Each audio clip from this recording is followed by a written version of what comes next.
parole aux associations.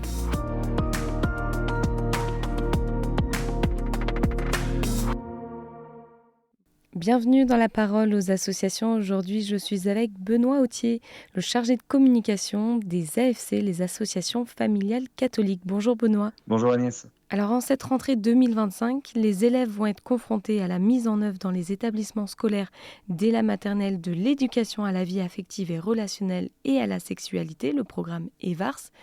Et donc les AFC proposent des actions que peuvent mettre en place les parents.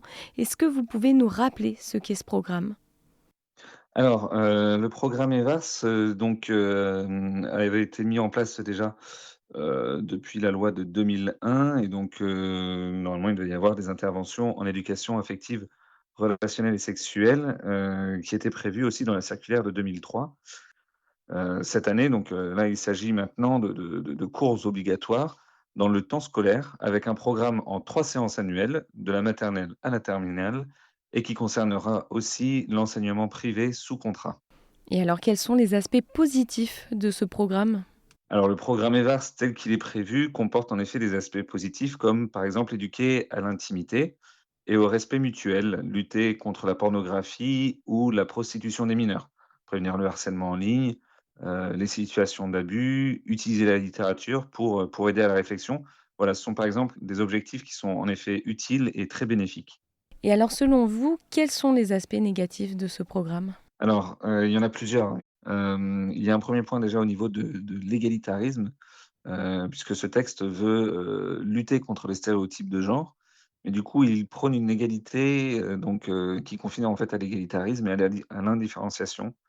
Du coup, voilà, toutes les réponses, que vont attendre les enfants, sur les questions, sur la différence entre les 2 sexes ne sera jamais donnée, puisque hormis sur le plan physique et physiologique, ces différences ne sont censées ne pas exister. Ensuite, il y a, la place des parents, notamment qui sont invisibilisés. Ils sont vus comme des adultes de confiance parmi tant d'autres. Voilà, donc avec l'objectif de repérer les situations d'inceste.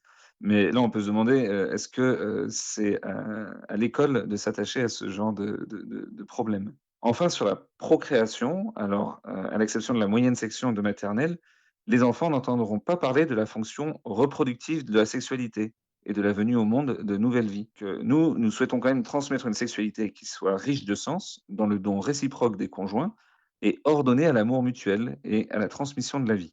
Mais alors, face à tout ça, qu'est-ce que peuvent faire les parents ? En premier lieu, chaque famille doit se préoccuper de l'éducation affective et sexuelle de ses enfants, en donnant des informations progressives, adaptées à chaque âge, montrant que la sexualité est pour l'amour du couple et la venue de la vie. Ces informations viseront à susciter l'admiration et à tracer un chemin de bonheur pour chaque enfant. Un certain nombre d'associations aussi peuvent aider les familles sur ces questions comme Grandir et aimer des AFC, Leclerc, Teen Star, Cyclo-Show, Mission XY.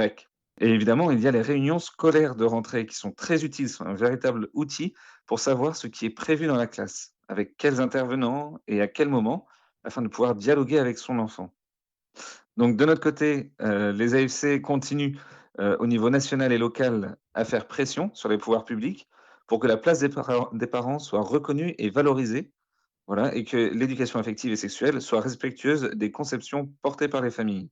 Et ensuite nous allons déposer un recours, devant le Conseil d'État afin que les représentants des parents et d'élèves soient consultés pour choisir parmi les multiples sujets à aborder, ceux qui seront traités dans chaque classe. Sous quelle forme et aussi avec quels intervenants. Eh bien, merci Benoît pour ce partage et je rappelle qu'on peut avoir plus d'informations sur les actions des AFC via le site internet afc-france.org. La parole aux associations.